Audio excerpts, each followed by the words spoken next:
How do you fix BSide Olivia Lin game is crashing on Steam? So first you want to go back to your library and right click on the game and open up the properties. Now in the general tab launch options, you want to add -dx11. Then go to installed files and click on verify the integrity of game files.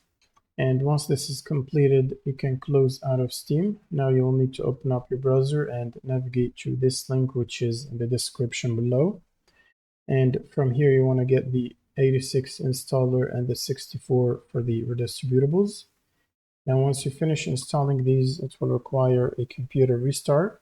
So right after restarting your computer, what you need to do is update your GPU drivers. So you can either use the NVIDIA app or the AMD software, depending on which GPU you're running. And once you install the latest available updates, now all you need to do is run Steam as admin, right click and run as admin, and then just launch the game from your library and it should solve the crash problem for you. Thanks for watching and see you on the next one.